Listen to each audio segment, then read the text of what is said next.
Maggie the dinosaur.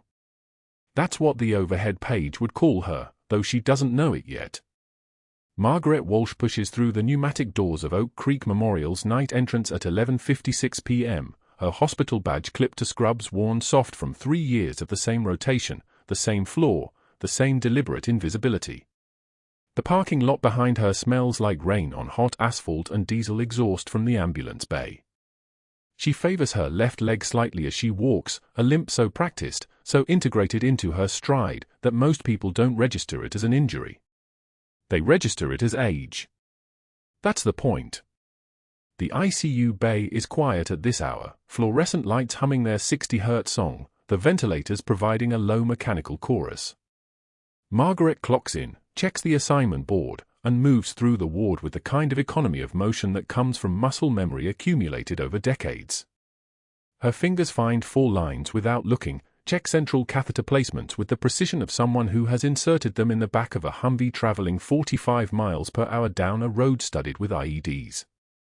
Her left shoulder carries a 3-inch scar hidden beneath her long-sleeved compression shirt, shrapnel from a suicide vest detonated 12 feet from her position in Tikrit, 2011. The scar tissue pulls when she raises her arm above shoulder height, which is why she doesn't raise her arm above shoulder height anymore. Under her scrubs, against her skin, she wears a single dog tag on a broken chain. Not hers. The name stamped on it belongs to Petty Officer 2nd Class David Mercer, Coast Guard, blood type O negative, religious preference Protestant. She couldn't save him. He died in her hands on the 3rd day of Operation Urgent Fury. She wears his weight. She has worn it every shift for 3 years. The resident on duty tonight is Dr. Chen, exhausted from his 20-hour block, and he's working a central line placement on bed 7 when Margaret enters. His hands are shaking. Not much. Just enough that she notices. She moves beside him without asking permission and without announcing herself. Her hands are steady as a surgical laser as she guides the 14-gauge needle through the subclavian vein, her touch so precise that the catheter slides in with barely a whisper of resistance. The ultrasound confirms placement at 15 centimeters. She tapes it down with practiced efficiency, 3 strips, slight angle, just enough tension to hold without restricting flow. Dr. Chen watches her with the kind of wonder people feel when they witness something competent without understanding its source. "Where did you learn that technique?" he asks. "Experience," Margaret says. It's not a lie. She has 14 years of experience with this procedure alone. She's done it under conditions that would make a civilian physician weep. Moving vehicles. Failing light. Soldiers whose blood pressure was already bottoming out. She doesn't mention this. At 12:15 a.m., the chief of surgery walks through the ICU doors like a man who has already decided he owns the place. Dr. Marcus Ashford is 52 years old, though he dresses like someone 10 years younger, tailored navy scrubs, a watch that costs more than Margaret's monthly rent, cologne that displaces air as he moves through the ward.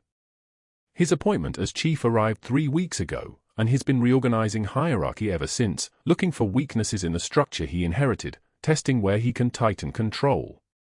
His face is the kind that photographs well, sharp cheekbones, dark eyes, the appearance of someone who has never doubted himself about anything.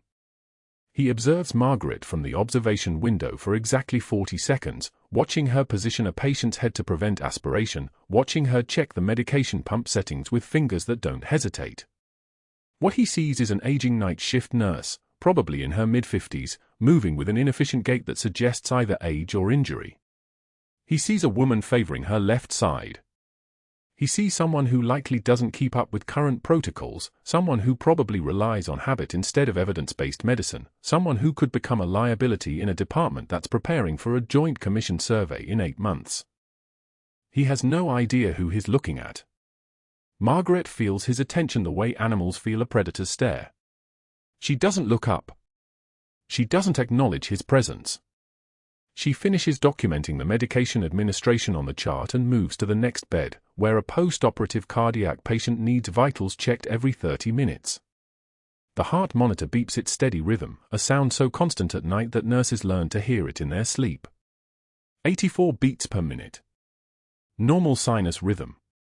The patient is stable. Margaret adjusts the blanket anyway, an unconscious gesture of care that serves no medical purpose and every human one. Ashford makes a note on his personal iPad. He's building a file on the night shift staff, categories for retention and termination. Margaret Walsh, third entry, gets a single notation, older nurse, possible protocol gaps, watched during codes. By 2 a.m., the ward has settled into the deeper quiet of true night. The kind of silence that only happens in hospitals between 3 and 4 in the morning, when the cleaning crew has finished and the day shift hasn't yet begun preparing. Margaret sits at the main station completing charting on a patient with septic shock, her notes precise and chronological, timestamps exact to the minute, vital signs recorded with the exactness of someone accustomed to situations where decimal points matter. Blood pressure. Heart rate. Oxygen saturation. Temperature. Glucose. Urine output. Pain scale. Each entry is a data point in a story she's learned to tell in the language of numbers. A young trauma surgeon named Dr. Patterson rounds past her station and glances at her charts. He does a double take. "Your documentation is from the military, isn't it?" he says. "It's not really a question." "Standards are standards," Margaret says. "Yeah, but nobody documents like this anymore. These notations, they're not even in our system anymore." He taps one of her entries. "This is combat casualty care documentation. March protocol abbreviations and everything." Margaret doesn't respond. She simply adjusts her pen and moves to the next chart entry. Dr. Patterson stands there for another 5 seconds, curiosity flickering across his face before his pager goes off and he disappears into bed for where a post-op patient's blood pressure is trending downward. She has perfected the art of being invisible. It's a harder skill than most people realize. Invisibility isn't about being quiet. It's about making yourself feel like a fixture, something that belongs in the background so completely that people forget you're actually a person. It's about the limp. It's about the off-brand scrubs. It's about never making eye contact longer than necessary. It's about seeming grateful for the night shift, for the lower pay, for being passed over for committee assignments and promotions. It's about being so thoroughly unremarkable that no one bothers to look closely enough to notice the way you move during a code, the way your hands don't shake when everything else is falling apart, the way your voice drops to a frequency that makes people listen even when you're barely speaking. 3 years of this. 3 years since her discharge papers came through, since the Army released her and the VA issued her disability paperwork and she drove to Raleigh and took a job as a night shift ICU nurse under a name that was barely a variation of her own. Margaret instead of Major. Walsh spelled out without rank. No references to service. No medical records forwarded. Just a former registered nurse seeking part-time hours and quiet work, someone who'd already lived a full life and wanted nothing more than to fade into the background. It was working perfectly until the man with the expensive watch decided he owned this hospital. By 3:41 a.m., Margaret has cleared 6 rooms, responded to 2 call lights, prevented a medication error that would have been catastrophic, and positioned a patient with late-stage COPD in a way that optimized their breathing without them having to ask. The hospital is so quiet now that you can hear the individual cooling fans in the equipment, the whisper of air through the HVAC ducts, the occasional distant sound of an ambulance bay door opening. She's restocking the medication cart when she hears footsteps approaching, the specific rhythm of someone wearing expensive shoes walking with purpose. Dr. Ashford appears from the hallway. He's been in the hospital for only 90 minutes, but he's already rearranged the physician call schedule, sent 3 emails about standardizing note documentation, and reviewed the resumes of 3 nurses he's decided don't meet his standards. He looks at Margaret with the kind of clinical assessment a surgeon might give a patient they're considering operating on. Viable or not viable? Worth the resources or not worth the resources?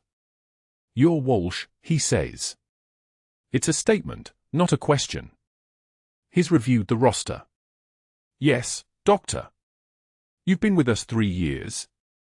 "Yes, doctor." "Night shift exclusively?" "Yes, doctor." He looks at her the way someone looks at a worn-out piece of hospital equipment. Functional but dated. Not worth upgrading, but also not worth investing heavily in.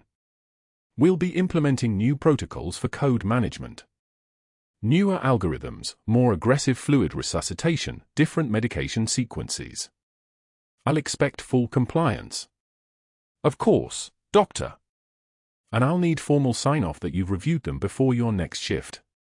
He pauses, and something flickering in his eye suggests he's testing her, waiting for pushback or defensiveness. These are evidence-based. Current standards. Not like whatever training you received.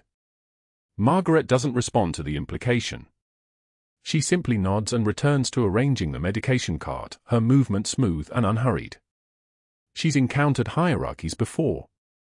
She understands the territorial markers, the status displays, the need men like this have to establish dominance early. She's learned that the most effective response is absolute deference. It disarms them. It makes them comfortable. It makes them stop looking closely. What she doesn't tell him is that she's aware of those protocols. She's been reviewing them since their publication 3 months ago in Critical Care Medicine. She's run the numbers on the new fluid resuscitation guidelines against the outcomes from her own experience in Tikrit, where she saved 17 soldiers despite having none of those options available. The new protocols are good. They're modern. They reflect current evidence. But they're also the protocols of people who've never had to work without a hospital, without a blood bank, without anyone to call for backup except the radio and prayer. At 4:06 a.m., Margaret takes her break in the staff lounge, a room that smells like stale coffee and the specific exhaustion of people working hours that don't align with human circadian rhythm. She sits alone and eats the plain rice and steamed chicken she's packed in a Tupperware container, high protein, low distraction. Her left shoulder aches with the familiar throb that comes in the small hours of the morning, the scar tissue tightening as her body tries to rest. She reaches up and presses her palm against the spot, a pressure that relieves tension better than any medication. The dog tag hangs against her chest, a weight she'd barely notice if she hadn't worn it for this many years. She touches it sometimes. Not often. Just when the quiet gets too heavy. Just when she remembers that Mercer was 24 years old and had written letters to his mother that he asked her to deliver if anything happened. Margaret burned those letters the night after he died. Some communications aren't meant to be delivered. By 5:19 a.m., the ward is beginning to wake. The early shift nurses are filtering in, checking their assignments, preparing for the transition. Margaret is finishing her charting when Dr. Ashford passes her station again. He's been making rounds since 4 a.m., establishing his presence, positioning himself as the authority that never sleeps, the leader who's always watching. He pauses near her station and glances at her notes. "These are thorough," he says, and it sounds like criticism. "Thank you, Doctor." But verbose. The new standardized template doesn't require this level of detail. The detail helps with continuity, Margaret says. It's the most she said to him directly. The template provides adequate continuity. He closes the chart with more force than necessary. "I'll expect you to transition to the new format. Next shift." "Yes, Doctor." He walks away, and Margaret returns to her charting, her handwriting unchanged, her entries just as meticulous as they were before he arrived. She's learned that there's a difference between compliance and change. She can check the box on his new template while continuing to document what actually matters. She can follow protocol while protecting her patients with information he won't bother to read closely. The night shift ends at 7 a.m. Margaret clocks out, limps to the parking lot, and opens the door of a 2008 Honda Civic that has survived 3 years of Raleigh weather through sheer obstinacy. Before she starts the engine, she sits in silence for a moment, her hands on the steering wheel, her breathing the only sound in the enclosed space. In the rearview mirror, she watches the sun rise over the hospital, turning the glass facade golden and hopeful. She has no idea that the next 72 hours will end everything. The morning rounds began like every other morning at Oak Creek Memorial, fluorescent lights humming their mechanical song above the ICU beds. Margaret stood at the foot of a septic patient's chart, her hand steady as she reviewed the antibiotic regimen Dr. Ashford had prescribed at 0600. Ceftriaxone. Third generation. Standard protocol. Except the resistance data was from 2019, and the Raleigh strain had shifted in 3 years, she knew because she'd read every journal article published since her arrival, sitting in her apartment at 0300 when the trembling wouldn't stop and sleep felt impossible. Dr. Ashford approached with his entourage, 3 junior residents trailing behind him like remoras following a shark. His presence had a weight to it, the kind of authority that made junior staff straighten their spines and lower their eyes. Margaret waited until he stopped at the bedside, then spoke quietly, her voice carrying no challenge, just information. Doctor, the resistance patterns on Pseudomonas in this region shifted in 2021. The isolate here shows reduced susceptibility to cephalosporins. Fluoroquinolone might be more effective. She kept her gaze on the chart. Levofloxacin, 750 milligrams for daily. The residents stopped breathing. One of them, a thin woman named Dr. Lee, actually took a small step backward. Ashford turned his head with the slow precision of a predator noting movement in tall grass. His eyes went cold. Not angry. Colder than anger. The kind of cold that came from calculation, from someone running equations and deciding your value didn't equal your debt. Thank you for the suggestion, Margaret. He said her name like something he'd scraped off his shoe. I completed my infectious disease rotation at Johns Hopkins in 2015. I'm familiar with current antibiotic protocols. He turned to the residents. This is actually a perfect teaching moment. This patient will respond to the regimen I prescribed because modern medicine doesn't operate on assumptions. It operates on evidence. Evidence that comes from somewhere other than. He paused, letting the silence stretch like a blade. Experience with outdated methodology. The residents laughed. Short, nervous sounds that died quickly. Margaret picked up the chart and moved to the next patient, her limp more pronounced when she was trying not to move at all. She could feel Ashford's gaze tracking her like a sniper's scope. He wasn't done.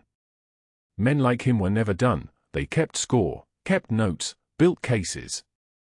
She'd seen this before, watched officers in Tikrit destroy careers of soldiers who'd questioned their orders, no matter how valid the concern. The pattern was always the same, public humiliation first, then systematic dismantling. At 1,400 hours, the overhead speaker crackled. The intercom system at Oak Creek had a distinctive sound, not quite a beep, more like a speaker clearing its throat before it spoke. Every nurse in the hospital heard it. Maggie the dinosaur to ICU. Maggie the dinosaur to ICU. Your Jurassic methods are needed on the 3rd floor. The words echoed across 3 floors. 3 floors. The second announcement was worse. Maggie? Your primitive knowledge of medicine is requested. Please report immediately. We need someone from the Cretaceous era. Laughter rippled from the nurse's station like water disturbed by a stone. Margaret stood at the medication dispensary, her hands frozen on a syringe. She closed her eyes. Took one measured breath. Felt the way her shoulders wanted to tense, the way her jaw wanted to clench, and deliberately kept both loose. Pain is information, she'd told a 19-year-old medic in Fallujah while he was bleeding into his abdomen. Focus on what you can control. Right now, she could control her face. She could control her breathing. She could control whether Ashford ever saw her break. She set down the syringe. Picked up a fresh pair of gloves. Walked toward the ICU with her limp unchanged, her expression unchanged, her body language broadcasting complete indifference to 30 nurses watching her from stations and break rooms. The whispers followed her like smoke. Did you hear that? He called her, in front of everyone. Margaret made it to the ICU. Checked on 3 patients. Her hands moved through the work, vitals, charting, adjusting for flows, while her mind was somewhere else. Somewhere with dust that smelled like diesel exhaust and something else, something you never quite forgot. The image of Specialist Navarre, 19 years old, bleeding into a sandbag because his platoon lieutenant was too proud to listen to a combat medic's recommendation. He died anyway. 12 hours later. In her arms. She was staring at an A4 bag when Dr. Ashford found her in the supply closet 2 days later. She'd been reaching for gauze pads, for X for S, the standard issue, boxes stacked 8 high and deeper than a man's arm. The storage area was narrow, temperature-controlled to preserve the dressings, and utterly soundproof. The fluorescent light flickered overhead like it was nervous. Ashford stepped inside and closed the door behind him. The space suddenly felt smaller. He moved until his body blocked her access to the exit, and Margaret was pressed backward against the cool metal shelving units, surgical tape digging into her spine. She could smell his cologne, something expensive, something that screamed private school and country club membership, layered over the sharp scent of antiseptic. "You're from a different era, Maggie." His voice was conversational. Almost friendly. The tone a surgeon might use to explain to a patient why amputation was necessary. Medicine has evolved beyond the methods you learned in whatever field clinic trained you. Whatever your background was, it's not relevant here. This is a modern hospital. We follow protocols established by boards and committees, not by individual nurses who think they know better. Margaret didn't move. Didn't speak. She kept her breathing steady, in through the nose, out through the mouth. A technique she'd learned from a Navy SEAL who'd come through their forward operating base in 2009. Control the breath, control everything. Ashford stepped closer. Close enough that she could see the blood vessels in his eyes, the slight tremor in his right hand that might have been adrenaline or might have been something chemical he'd taken before this confrontation. "I'm compiling documentation about your performance. Patient complaints. Judgment errors. Your age makes you a liability, frankly. The board values my assessment, and my assessment is that you're a safety risk." He smiled. It didn't reach his eyes. "Maybe it's time you considered retirement. I'd hate to be forced to file formal performance reviews that might damage your reputation. But I will. I absolutely will." Margaret let one tear escape. Just one. She watched it roll down her cheek with complete detachment, the way she'd watched the sun set on Route 6 outside Haditha. She didn't brush it away immediately. She let Ashford see it. Let him think he'd won. Then she raised her hand slowly, deliberately, and wiped the tear with the back of her palm, never breaking eye contact. "You'll regret mistaking endurance for weakness, Doctor." Her voice was quiet. Almost gentle. But it came from somewhere else, not from the nurse Margaret Walsh, but from Major Margaret Walsh, who'd held 17 wounded soldiers while rounds impacted concrete around her and kept them alive anyway. The voice of someone who'd been broken by things worse than insults and come out the other side. Ashford's smile flickered. For just a second. Then it came back, tighter this time. He stepped past her without another word. The door closed behind him with a soft click. The humiliation accelerated. By Friday morning, Ashford had made his move. Margaret was restocking the trauma supplies in Bay 3 when she heard his voice in the hallway, loud enough to carry. "Float pool. Effective immediately. She's not ready for ICU-level responsibility." She turned to see him waiting for her by the ambulance bay doors as the incoming shift arrived, 20 nurses, techs, and residents walking in from the parking lot, their badges clipped to their scrubs, their faces turning toward the commotion. Ashford stepped directly into Margaret's path. His hand came up and grabbed her badge, the one that identified her as ICU staff, the credential she'd earned through 3 quiet years of working harder than anyone asked, of learning every protocol and never questioning authority. His fingers closed around the plastic lanyard. One sharp jerk. The lanyard broke. "Float pool assignment," he announced, his voice pitched for the crowd. "Effective immediately. You'll take assignments across the hospital. Consider it a learning opportunity." He dropped the badge on the asphalt. It landed with a small crack, plastic against concrete. Margaret picked it up with steady hands, not shaking, not trembling, just picking it up the way she'd picked up weapons in the dark, the way she'd picked up wounded soldiers and moved them toward safety. Her limp was pronounced as she walked past the assembled staff toward the employee parking lot. Colleagues averted their eyes. One nurse actually turned away completely, as if Margaret's presence had become contagious. That night, Margaret sat in her apartment on a chair by the window, the broken dog tag in her palm. It was smooth metal worn at the edges, military issue, the kind of thing a Marine or Coast Guard officer might wear. She'd found it 3 years ago in a donation bin at a thrift store in Raleigh, someone else's past, someone else's service compressed into a piece of metal the size of a postage stamp.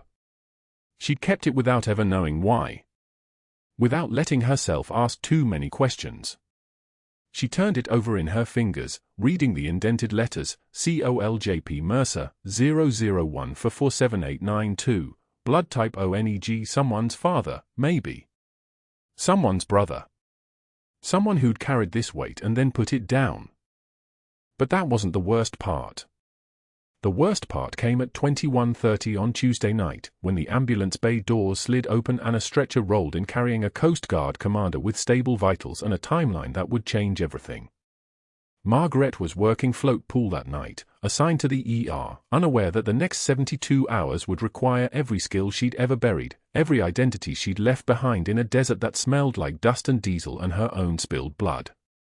The ambulance doors hissed open at 22:47, and the stretcher rolled in carrying a 48-year-old Coast Guard commander, his uniform still damp from whatever training accident had sent him to Oak Creek Memorial's emergency department. Stable vitals. Suspected internal injuries from a fall during a tactical drill near Camp Lejeune. The day team admitted him for observation, ran ultrasounds that showed nothing conclusive, and settled him into a monitored bed on the surgical ward with a prognosis that felt safe enough.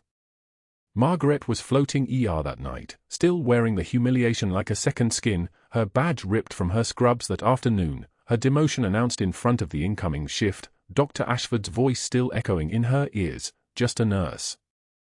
Nothing more. She was restocking the crash cart near Bayfort when the commander's monitor alarm screamed at 0200. The sound cut through the quiet ICU like a blade. Margaret's hand stopped moving.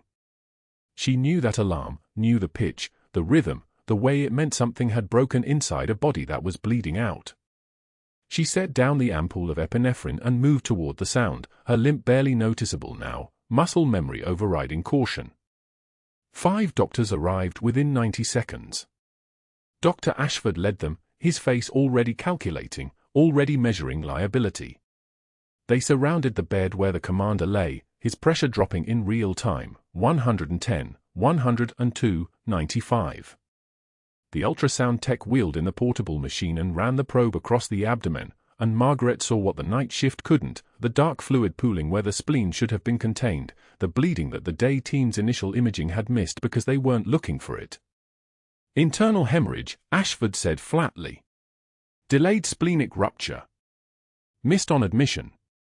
The words landed like stones. One of the cardiologists, Dr. Sterling, a man whose watch cost more than Margaret's monthly rent, shook his head. He's already compromised. Even if we get him to OR, the liability on a 48-year-old. Unsavable, another doctor said. A surgeon with grey at his temples. We're not getting involved in this one. Margaret stepped closer to the bed. The commander's face was pale, his breathing shallow, his oxygen saturation dropping, 94, 91, 88. His right hand lay across his chest, and around his neck hung a single dog tag on a broken chain, the metal swinging with each labored breath, catching the fluorescent light. She recognized the presentation because she'd seen it 17 times in Tikrit, in burning vehicles and collapsed buildings, in the moments between life and catastrophic failure. Delayed splenic rupture. 5 days, sometimes 6, before the initial trauma finally gave way. The bleeding starts slow, then accelerates. The patient crashes hard when it does. I need to get him upstairs, Margaret said. Her voice carried no inflection, no question. Just a statement of fact. Dr. Ashford's head snapped toward her. His eyes narrowed, and something dangerous moved across his face, the kind of satisfaction that comes from catching someone exactly where you wanted them. He stepped between Margaret and the commander's bed, his body creating a barrier, his voice dropping to a register that somehow sounded worse than a shout, "Nurse Walsh, you are banned from this room." Security will escort you out if you touch that patient. The words landed with institutional weight. Ashford's phone was already in his hand, already documenting her approach. Margaret felt the eyes of every doctor shift toward her, waiting to see if she would challenge him, waiting to see if she would break. The commander's monitor alarmed again. Pressure 72 systolic and falling. The 5 doctors filed past her toward the door, a coordinated retreat that Ashford had clearly orchestrated before she even arrived, the strategic abandonment of a patient deemed too risky, framed as medical judgment. Ashford followed them, already speaking into his phone. I want it on the record that Nurse Walsh attempted to override protocol on an unsavable patient. Clear liability exposure if we allow her to. His voice disappeared around the corner. Margaret stood motionless for exactly 30 seconds. She felt the weight of the monitors, the ventilator humming in the adjacent bay, the fluorescent lights buzzing their constant electric prayer. She felt Dr. Kim, the second-year resident who had stayed behind because he was too junior to risk Ashford's wrath but apparently too human to leave a dying man alone. He stood frozen on the other side of the bed, his hand still extended, his face the color of someone watching a car crash in slow motion. The commander's pressure dropped again. 68 now.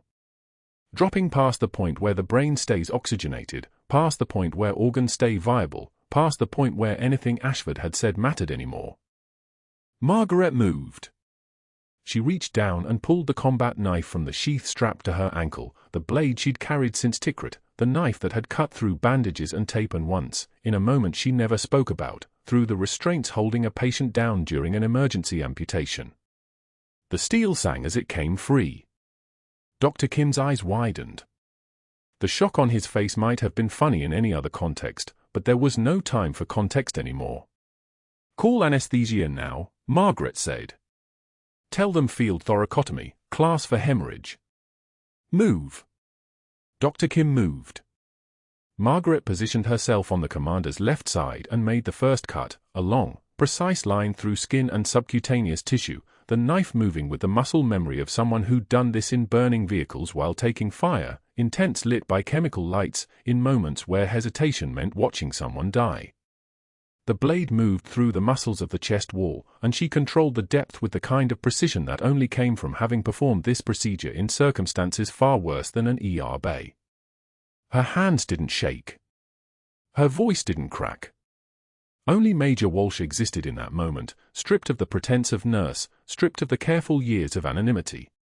The single dog tag around the commander's neck swung as she worked, the metal catching light, spinning, a reminder of identity, of duty, of the reason she was doing this. 12-gauge needle, she said. For the hemopericardium. Dr. Kim handed it to her without question. The needle went in, and she felt the give as it pierced the pericardium, felt the dark blood flow back through the needle hub, confirmation of massive bleeding around the heart. She set that needle aside and moved deeper, her fingers locating the left main bronchus, using it as an anatomical landmark to find what she needed. The splenic artery. She could feel it, could feel the pulse of it, could feel the way it was hemorrhaging into a space it had no business being in. She positioned the first clamp, a satin sky clamp, standard equipment for vascular work, and her hands moved with the terrifying fluid precision of someone who had trained for this, who had lived for this, who had done this while rounds were whistling overhead. Pressure, she asked. 74 and dropping, Dr. Kim said. His voice had changed. The shock had burned away, replaced by something else, the clarity of watching someone work at a level that transcended normal hospital practice. Wait. 82 now. 88. The commander's O2 saturation climbed. 92, 94. 96, the monitor's scream shifted to a steadier rhythm, still urgent, but no longer the flat line of imminent death. Margaret held the clamp in place, feeling the feedback through her fingers, the way the body communicated when bleeding stopped, when the hemorrhage was controlled, when the mathematics of survival shifted from impossible back to merely dire. 5 minutes. That's all it took for the commander's vitals to stabilize at 90 systolic, for his oxygen to reach acceptable levels, for the monitor to shift from screaming to merely alarming. Margaret stepped back. She stripped her gloves, and in that movement, the casual, precise removal of latex, the dropping of them into the medical waste bin, she made a choice. She didn't hide what had just happened. She didn't apologize. She didn't retreat. She simply stood there, her scrubs covered in blood that wasn't hers, her face calm as hospital glass, and waited for Ashford to return. He came around the corner at 0207, his phone still in hand, his expression already arranged for satisfaction. He saw the commander's monitor. He saw the stabilized pressure. He saw Margaret standing beside the bed with the confidence of someone who had just performed a procedure that 5 doctors had declared impossible, and his face went through a transformation that was almost beautiful in its completeness, satisfaction bleeding away into confusion, confusion burning into fury. "What have you done?" he said. Margaret met his eyes. "My job." She waited until his footsteps faded down the corridor, until the elevator doors sealed him away, until she heard his voice echo from the administrative wing making calls to board members, calls to allies, calls to people who could make her disappear from Oak Creek Memorial without a single question asked. Then Margaret moved. The ER bay was 30 feet away. The commander lay on the gurney where they'd abandoned him, where 5 doctors had collectively turned their backs and walked, Pierce from trauma, Henley from surgery, 2 attending physicians whose names she'd never bothered to learn, and Ashford himself, the man who'd made the call official. Unsavable. Not worth the liability. Not worth their time. Margaret had seen that presentation before. Many times. In Tikrit, in field hospitals where the electricity failed and the floors ran cold and you had to trust your hands more than any monitor. Delayed splenic rupture. The bleeding was internal, slow at first, then catastrophic. The presentation didn't match immediate trauma because it wasn't. The body could compensate for hours, sometimes a full day, before the reserves ran dry. By then, most people thought they were stable. By then, most people were dying. She slipped into the bay where a junior resident named Dr. Kim stood taking vitals, his face pale as chalk. The commander's blood pressure had dropped to 68/32. His oxygen was a gasping 71%. The heart monitor showed a rhythm that was holding only through desperation, the body's last argument with death. "I need 15 seconds, Margaret said, and it wasn't a request. It was a command. Something in her voice made Dr. Kim step back without arguing. Not because he knew who she was. Because in that moment, she'd stopped being the limping night nurse. The composure had changed. The entire architecture of her body had shifted. Her hands were already moving before she'd finished speaking, already reaching for the surgical kit, already pulling the field knife from the inside of her waistband where she carried it, the old combat blade, the one that had never seen hospital use but had seen everything else. The knife entered at the 5th intercostal space, left anterolateral. Not a clean surgical incision. A trauma cut, the kind you make when you have 90 seconds and a patient who doesn't have a tomorrow. The blade went in, and her other hand went in after it, fingers spread, searching through the cavity for the bleed. There. The spleen was ruptured completely, hemorrhaging into the peritoneal cavity. Margaret's fingers found the splenic artery, found the damage, found the bleeder that was killing him. She clamped with her bare fingers, applying pressure with a precision that came from 17 years of muscle memory, from 23 weeks of field medicine training, from pulling 17 wounded out of a firefight in Tikrit while rounds came in hot and fast and everything except the next heartbeat became noise. "Clamp," she said, and Dr. Kim's hand shook as he passed it to her. The single dog tag around the commander's neck swung as Margaret worked, the metal catching the fluorescent light, a reminder of service, of rank, of a career that had meaning beyond institutional protocols and board-appointed chiefs who measured success in liability numbers instead of lives. The broken chain swayed with each of her movements, with each pulse of blood she controlled, each moment she kept death at bay through nothing but skill and will. "Pressure's rising," Dr. Kim whispered. 75, 82. 88. She held the clamp. Held it steady. The O2 crept upward, 91, 93, 95. Not perfect. But alive. The commander's rhythm steadied from a frantic gallop to something approaching normal, something that would hold, something that would last through the night and maybe beyond. For minutes. That's all it took to change everything. The footsteps came back within 5. Dr. Ashford stood in the ER bay doorway, his expression shifting through confusion to understanding to fury in the space of a single breath.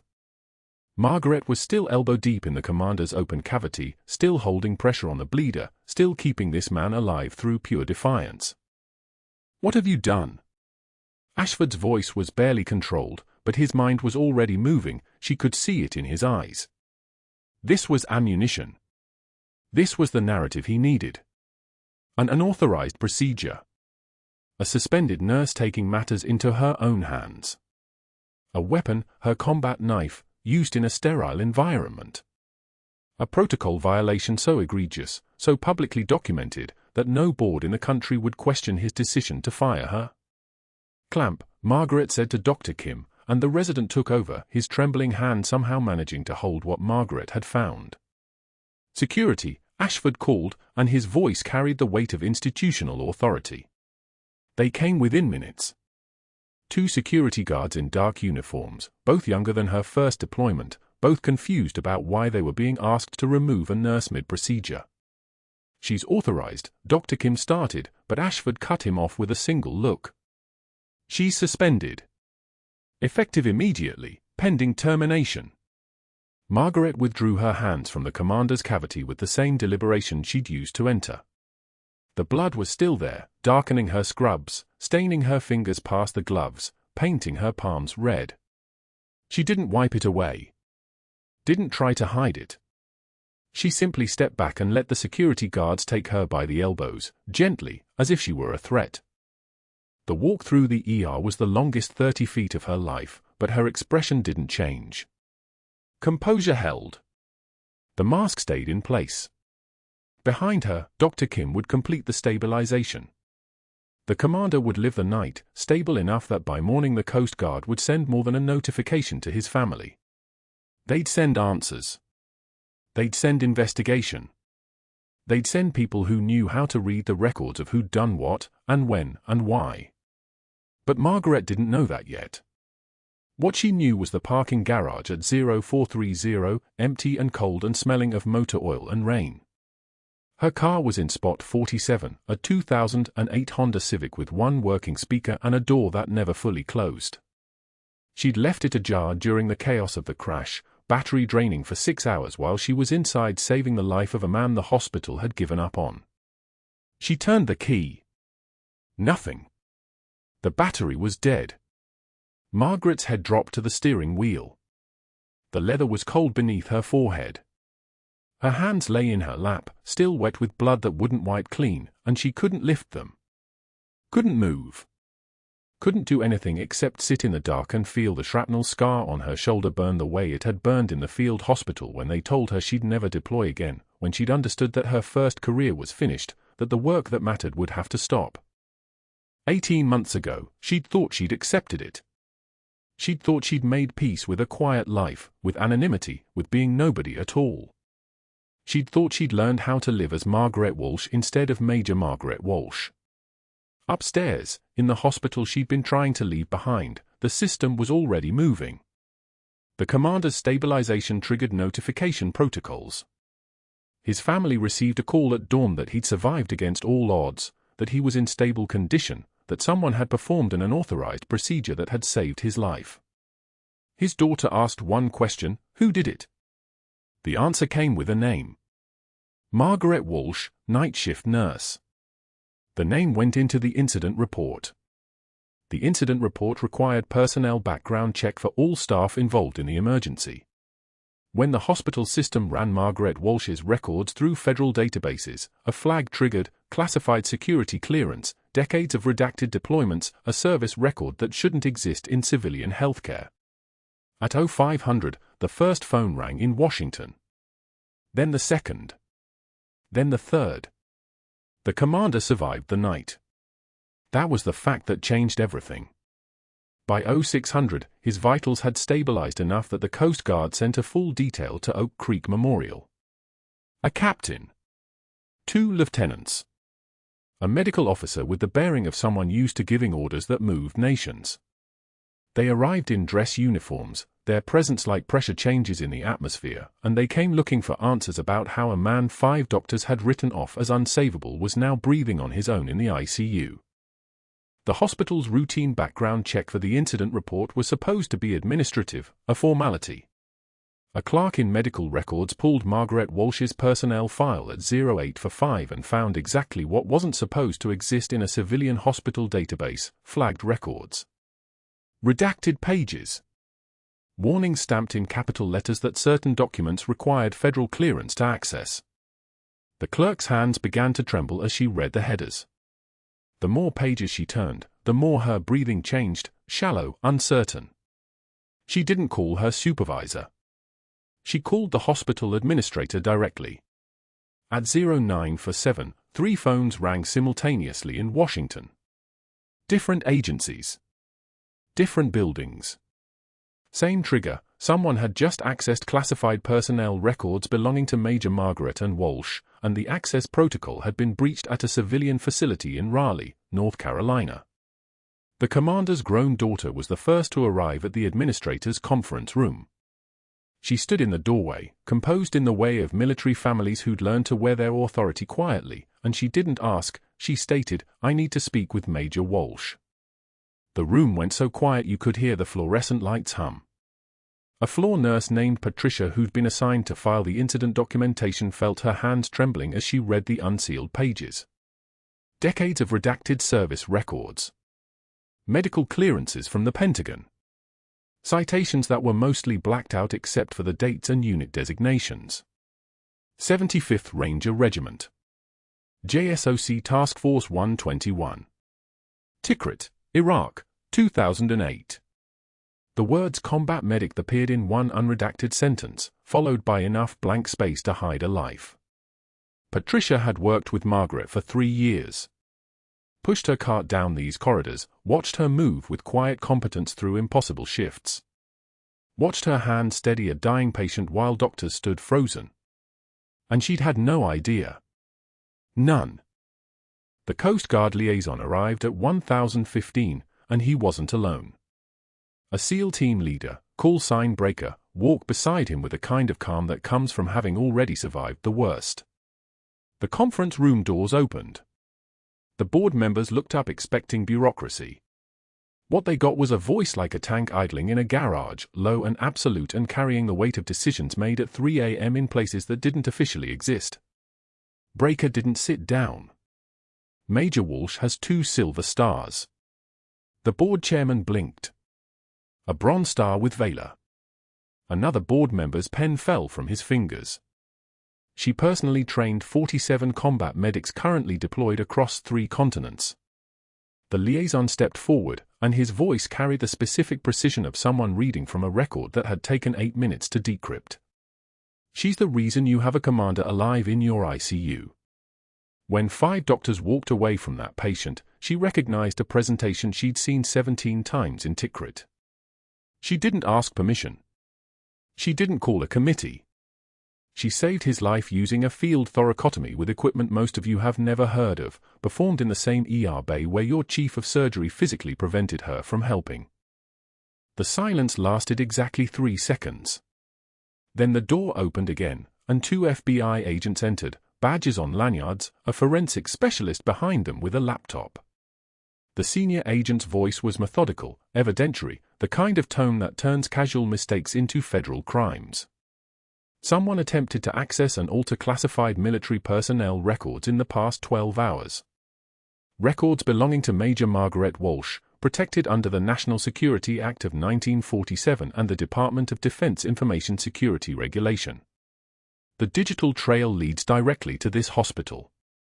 Specifically to Dr. Marcus Ashford's office computer. His login credentials. His IP address. His attempted edits are all flagged in real time by the same security system that protects active deployment information. The board chairman's face had gone the color of old wallpaper. They found Ashford in his office, his browser still open, the attempted file modification sitting in a queue waiting for authorization he would never have. His carefully constructed empire, built on charm, on knowing the right people, on the calculated humiliation of a woman he'd mistaken for weakness, was collapsing in real time, visible on his computer screen like a building burning from the inside out. When the agents read him his rights, his voice came out thin, questioning, like he still believed someone would step in and explain that this was all a misunderstanding, that the board connections he'd cultivated would protect him, that a chief of surgery was above this kind of thing. He wasn't. No one is. They handcuffed him in the conference room, the same room where he'd planned his appointment, where he'd imagined his future ascending the hospital hierarchy. The same room where the board members now watched him led past the windows, his hands behind his back, his perfectly pressed white coat suddenly looking like a costume he'd never had the right to wear. The liaison who'd promised Ashford his appointment wouldn't even make eye contact. Margaret arrived at the hospital at noon, called back by the administrator with an apology so profound it almost sounded like grief. She was wearing civilian clothes, jeans and a dark sweater, and the limp was more pronounced from exhaustion, from a night in her car that the administrator didn't ask about. She walked through the corridors of Oak Creek Memorial, and people stepped aside instinctively, as if her presence had suddenly become radioactive with truth. She watched through the conference room glass as they led Ashford past the nurses' stations where he'd humiliated her over the intercom. Through the ER bay where he'd physically blocked her from saving a life. Out the doors he'd had security escort her through 18 hours earlier. His shoes made sounds on the tile, rubber soles, each step a metronome of his own destruction. He saw her before they took him past. Their eyes met for exactly 2 seconds. She took one measured breath and said nothing at all. Just watched him move away from her, away from the power he'd tried to build on the backs of people he'd never bothered to understand. The silence between them was so thick you could operate in it. The Coast Guard liaison approached Margaret afterward, his bearing the same as when he'd spoken in that conference room, direct, certain, unmarked by irony or performance. The commander's awake. He's asking about the nurse who saved him when 5 doctors walked away. Margaret nodded once. No smile. No relief visible on her face. Just a slight shift in her posture, as if something heavy had finally been put down. "I'll visit him," she said quietly. The liaison studied her for a moment, and then something passed between them, recognition. He was a SEAL. She'd trained 47 of his brothers. "Welcome home, Major," he said. She didn't respond. Just turned and walked toward the ICU, her limp less pronounced with each step, her shoulders squared like someone returning to a place they'd been forcibly removed from but had never actually left. The dog tag the commander had insisted she keep after his transfer was still in her locker upstairs, hanging from a broken chain on a hook behind her spare scrubs.